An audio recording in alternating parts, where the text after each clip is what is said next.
not only would I ask, why are the central banks buying it the way they are, but I would also ask, who the hell is bleeding down the world's exchanges? Whether you're talking about the COMEX, which is showing the lowest level, the second lowest level of silver in the history of the exchange, and gold being bled down as well, even more on a percentage basis. Look at the London Metals Exchange. Look at the Shanghai Gold Exchange. You are seeing massive, massive deliveries of both gold and silver off of the exchanges by not only the most well-funded investors on the planet, but the most well-informed. Central banks buy gold to protect their currencies from losing value.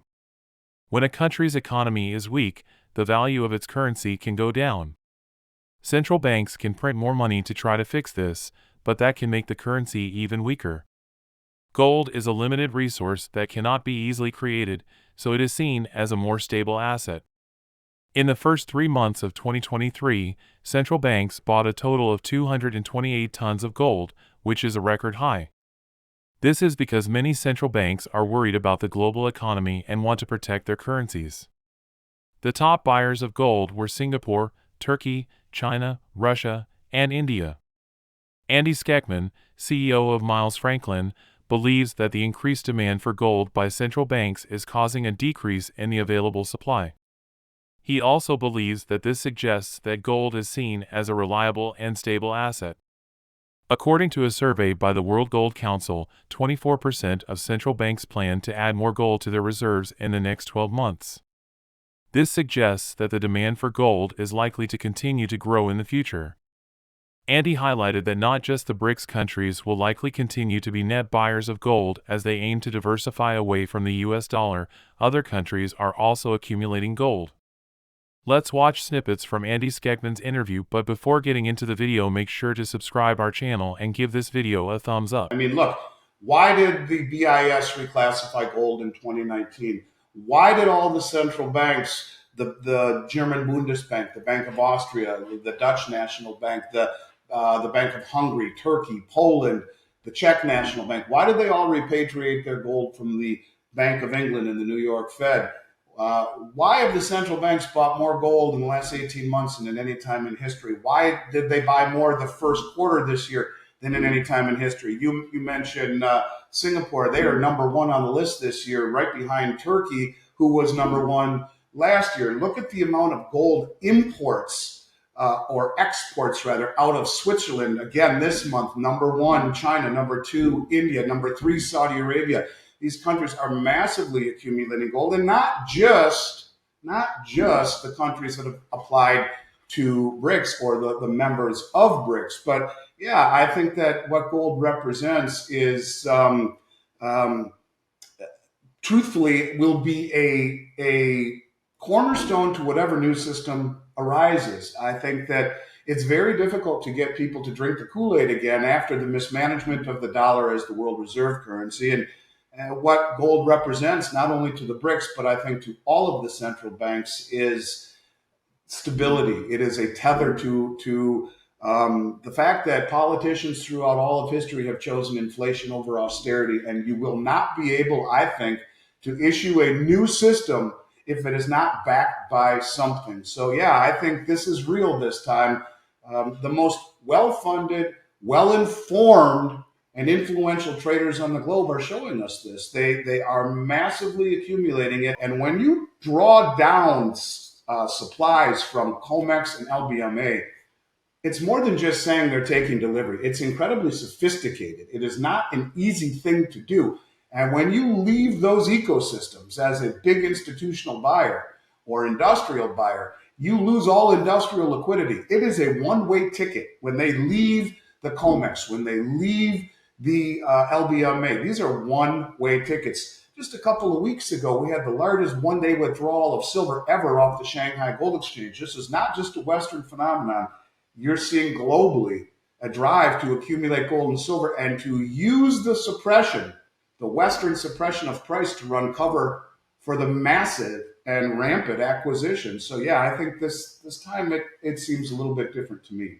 According to the World Silver Survey 2023 by the Silver Institute, there has been a significant increase in global demand for silver, while the supply of silver has been insufficient to meet this demand. As a result, The silver market experienced a deficit for the second year in a row, with a shortfall of 237.7 million ounces last year. Andy Schectman believes that the supply of silver is depleting faster than it is being mined, yet its price is historically undervalued compared to gold. This makes silver a potentially attractive investment opportunity. According to the U.S. Geological Survey, they have made a public statement that the global supply of silver will be completely used up by the year 2025. If this happens, silver will become the first widely used industrial commodity to reach a point where its in-ground supply is completely exhausted. Let's watch Andy Schectman's interview. For the year, as of last week, there was about 13,000 silver contracts delivered that stood for delivery, or 65 million ounces off of COMEX. And that's a massive amount. We had 240 tons of gold delivered since the beginning of the year off of COMEX. And as I was looking at it a week ago, I saw that over the previous 7 days, 55 tons of gold had been delivered over the previous 7 trading sessions. This is a rising tendency. We've seen recently BlackRock purchase $175 million worth of PSLV. And this is on top of the fact of a 237.7 million ounce deficit in 2022 in mine supply versus demand, the second annual deficit. When we look on COMEX right now, there's somewhere in the neighborhood of 27 million ounces in the registered category. Only 27 million. Those are the bars that back the contracts that are out there. And, there's, 5 times as many contracts or open interest as there are bars backing the whole system.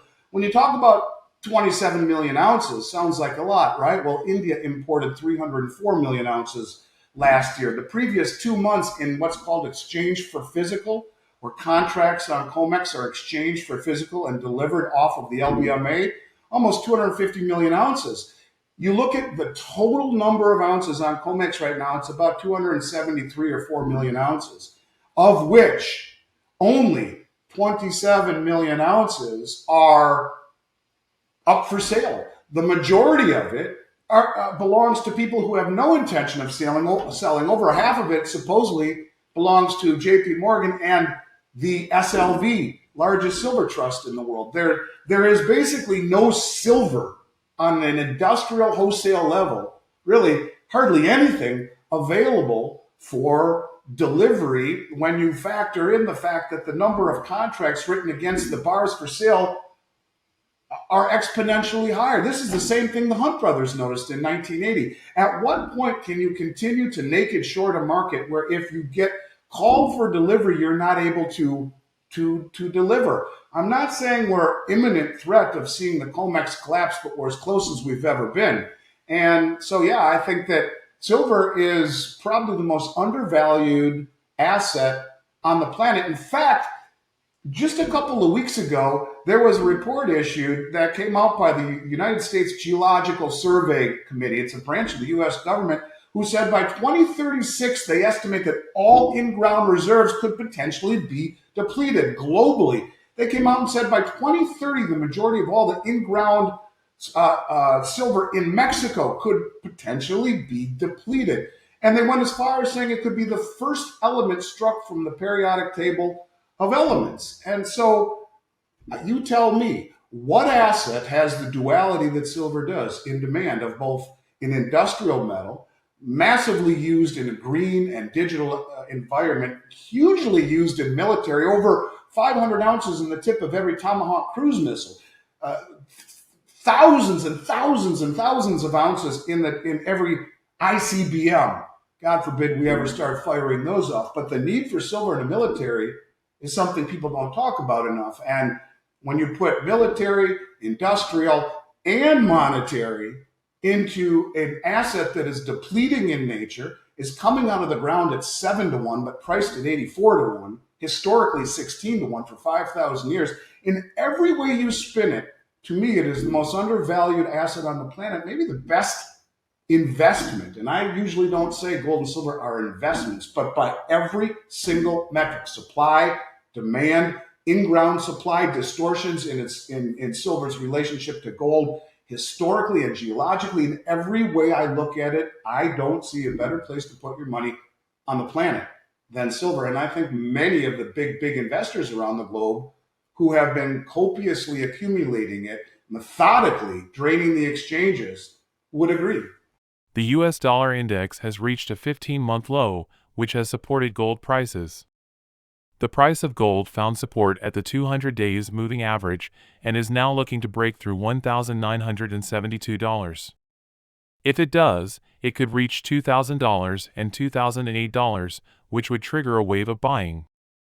With central banks buying gold at record levels and the supply of silver depleting faster than it is being mined, do you think now is a good time to invest in precious metals? That's all from us. If you like this video, please like, share and subscribe our channel and click the bell icon to be notified of future videos. We hope our content has helped you in your trading endeavors.